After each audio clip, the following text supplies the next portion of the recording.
नमस्कार बंधुगण, आपण केबे एमिति अनुभव करिसेंति कि आपण बहुत परिश्रम करूछंती किंतु क्रेडिट अन्य केही नै जाउछि, किंबा आपण समस्तंकु साहाय्य करूछंती किंतु शेषरे लोकमाने आपणकु ही बोका बोली भाबुछंती। बंधुगण, आजिर एही स्वार्थपर दुनिया रे केवल सच्चोट हेबा यथेष्ट नुहे। जदि आपणक पाखरे चतुरता नाही तेबे लोकमाने आपणकु व्यवहार करी आगकु बढ़ी जिवे। चतुर हेबार अर्थ काहाकु ठकिबा नुहे, बरं निजर आत्मसम्मान को बंचाइबा एवं प्रत्येक क्षेत्र में विजयी हेबा।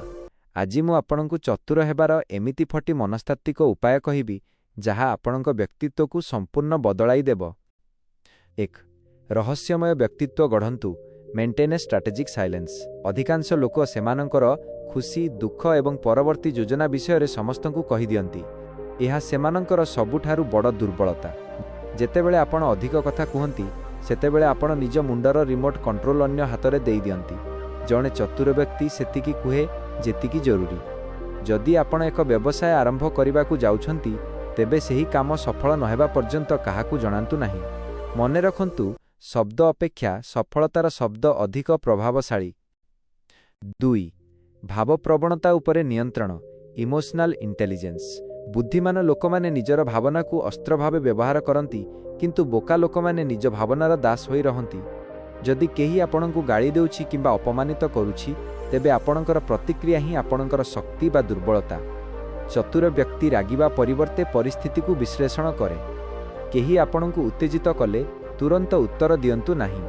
5 सेकेंडर एक विराम पॉज नियंतु। एई 5 सेकेंड आपणकु जणे गंभीर एवं चतुर व्यक्ति भावे प्रमाणित करिबा। 3. मनस्तत्व पढ़िबा शिखंतु। Master body language. चतुर हेबा पई आपणकु जणे माइंड रीडर हेबाकु पड़िबो।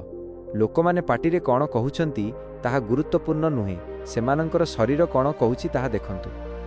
90 जोगाजोग शरीरर भाषा माध्यम रे होइथाए। जदि केही कथा हेबा बेले एपट सेपट चाहुछि तेबे से आपणक कथारे आग्रही नुहे। जदि केही हाथ छंदी बसिछि फोल्डेड आर्म्स तेबे से आपणक कथा को ग्रहण करिबा मनोभाव रे नाही। लोकंक आखि को चाहि कथा हुअंतु, यह आत्मविश्वासर संकेत। 4. समय एवं प्राथमिकता। The law of priorities.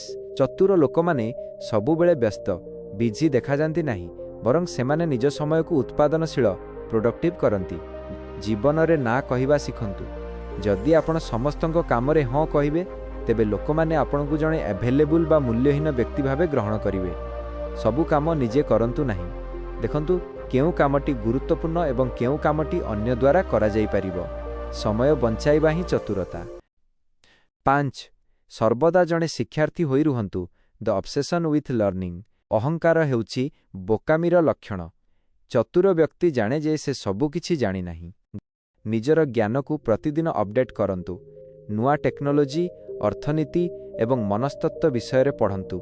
जेउ व्यक्ति पाखरे सूचना इनफॉरमेशन थाए से जेकोनोसी परिस्थिति को नियंत्रण करिपारे। ज्ञानी से नुहे जे सबु किछि जानिछि, ज्ञानी से ही जे जानिछि केउ समय रे कोन जानिबा जरूरी। 6. प्रथम प्रभावर शक्ति। Master the hello effect. जणे चतुर व्यक्ति जाने जेउ लोकमाने प्रथम 30 सेकेंड रे ही आपणक विषय रे एक धारणा तैयारी कर दियंती। एहाकु मनस्तत्व विज्ञान रे हेलो इफेक्ट कहा जाए। जदि आपण प्रथम देखारे जणे आत्मविश्वासी एवं सफासुतुरा व्यक्ति भावे उभा हेबे तेबे लोकमाने अजाणतरे भाबी नेबे जे आपण जणे ज्ञानी एवं दक्ष व्यक्ति। भल पोशाक पिंधंतु। एक सामान्य हस स्माइल रखंतु एवं कथा हेबा समय रे निज हातर व्यवहार हैंड जेस्चर्स करंतु। एहा दर्शाए जे आपण परिस्थिति को नियंत्रण करि परिबे। 7. प्रश्न करिवार कला। The power of strategic questioning. चतुर हेबार अर्थ सबु जानिबा नुहे, बरं सठिक प्रश्न पचारिबा। जी प्रश्न पचारे से ही आलोचना को नियंत्रण कंट्रोल करे। जेतेबेले आपण काहाकू प्रश्न पचारंती सामना व्यक्ति निज विषय रे कहिबाकू खुशी हुए। एहा द्वारा से निजर प्रतिरक्षा गार्ड छाड़ी दिए एवं आपणकू अधिक तथ्य मिल जाए।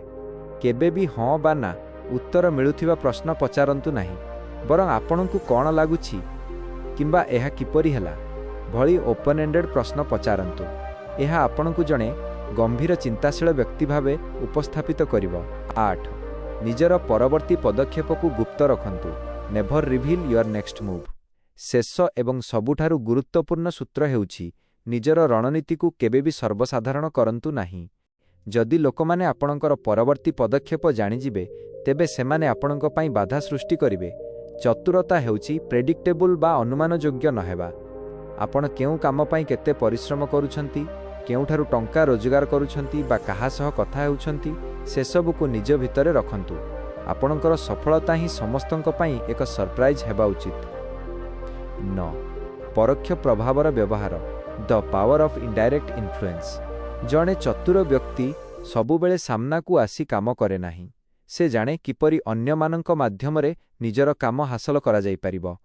ଯଦି ଆପଣ କାହାକୁ ସିଧାସଳଖ କିଛି କରିବାକୁ କୁହନ୍ତି, ତେବେ ତାଙ୍କର ଅହଙ୍କାର ବାଧା ଦେଇପାରେ।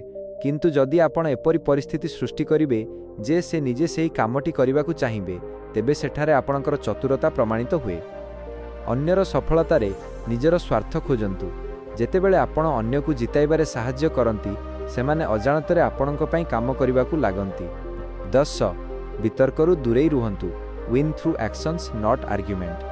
ବୋକା ଲୋକମାନେ ନିଜକୁ ସଠିକ୍ ପ୍ରମାଣିତ କରିବା ପାଇଁ ଯୁକ୍ତିତର୍କ କରନ୍ତି, କିନ୍ତୁ ଚତୁର ଲୋକମାନେ ନିଜର କାମ, ରିଜଲ୍ଟସ୍ ଦ୍ୱାରା ଉତ୍ତର ଦିଅନ୍ତି।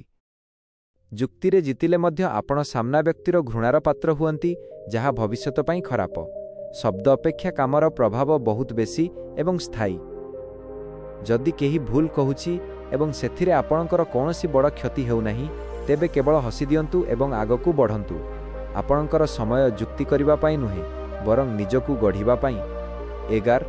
ଅଭାବ ଏବଂ ମୂଲ୍ୟର ସନ୍ତୁଳନ, କ୍ରିଏଟ୍ ସ୍କାର୍ସିଟି ଟୁ ଇନକ୍ରିଜ୍ ଭ୍ୟାଲ୍ୟୁ। ଯେଉଁ ଜିନିଷ ସବୁବେଳେ ମିଳେ, ତାହାର ମୂଲ୍ୟ କମିଯାଏ। ଚତୁର ଲୋକମାନେ ନିଜର ଆଭେଲେବିଲିଟି ବା ଉପଲବ୍ଧତାକୁ ସୀମିତ ରଖନ୍ତି। ଯଦି ଆପଣ ସମସ୍ତଙ୍କ ପାଇଁ ସବୁ ସମୟରେ ପ୍ରସ୍ତୁତ ରହିବେ, ତେବେ ଲୋକମାନେ ଆପଣଙ୍କୁ ଗୁରୁତ୍ୱ ଦେବେ ନାହିଁ। ନିଜର ଅନୁପସ୍ଥିତି, ଆବସେନ୍ସ ଦ୍ୱାରା ନିଜର ସମ୍ମାନ ବୃଦ୍ଧି କରନ୍ତୁ। ନିଜ କାମରେ ଏତେ ବ୍ୟସ୍ତ ରୁହନ୍ତୁ ଯେ ଲୋକମାନେ ଆପଣଙ୍କ ସହ କଥା ହେବା ପାଇଁ ସମୟ ଅପେକ୍ଷା କରିବେ। ଆପଣଙ୍କ ସମୟ ଯେତିକି ଦୁର୍ଲଭ ହେବ, ଆପଣଙ୍କର ବ୍ୟକ୍ତିତ୍ୱ ସେତିକି ଦାମୀ ହେବ।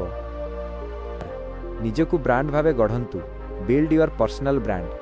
ଜଣେ ଚତୁର ବ୍ୟକ୍ତି ଜାଣେ ଯେ ସେ ନିଜେ ଏକ ପ୍ରଡକ୍ଟ କିମ୍ବା ବ୍ରାଣ୍ଡ।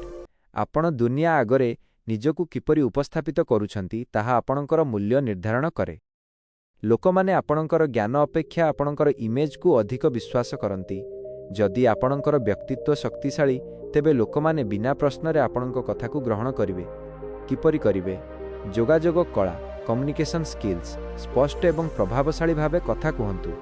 ଅନଲାଇନ୍ ଉପସ୍ଥିତି, ଆପଣଙ୍କର ସୋସିଆଲ ମିଡିଆ ପ୍ରୋଫାଇଲ୍ ଏବଂ କାର୍ଯ୍ୟ ଯେପରି ଆପଣଙ୍କର ବୁଦ୍ଧିମତ୍ତାକୁ ଦର୍ଶାଉଥିବ। ବିଶ୍ୱସନୀୟତା, ନିଜ କାମରେ ଏପରି ଦକ୍ଷ ହୁଅନ୍ତୁ ଯେ ସମସ୍ତେ ଆପଣଙ୍କ ଉପରେ ଭରସା କରିବେ। ତେବେ ବନ୍ଧୁଗଣ, ଚତୁର ହେବାର ଅର୍ଥ କାହାକୁ କଷ୍ଟ ଦେବା ନୁହେଁ, ବରଂ ନିଜକୁ ଏତେ ଶକ୍ତିଶାଳୀ କରିବା ଯେପରି କେହି ଆପଣଙ୍କୁ ଖେଳନା ଭଳି ବ୍ୟବହାର ନ କରନ୍ତୁ। ଯଦି ଆପଣଙ୍କୁ ଏହି ଭିଡିଓଟି ଭଲ ଲାଗିଲା, ତେବେ ଲାଇକ୍ କରନ୍ତୁ ଏବଂ କମେଣ୍ଟରେ କୁହନ୍ତୁ ଆଇ ଆମ୍ ସ୍ମାର୍ଟ। ଏମିତି ଆହୁରି ମୋଟିଭେସନାଲ ଭିଡିଓ ପାଇଁ ଆମ ଚ୍ୟାନେଲକୁ ସବସ୍କ୍ରାଇବ୍ କରନ୍ତୁ। ଧନ୍ୟବାଦ।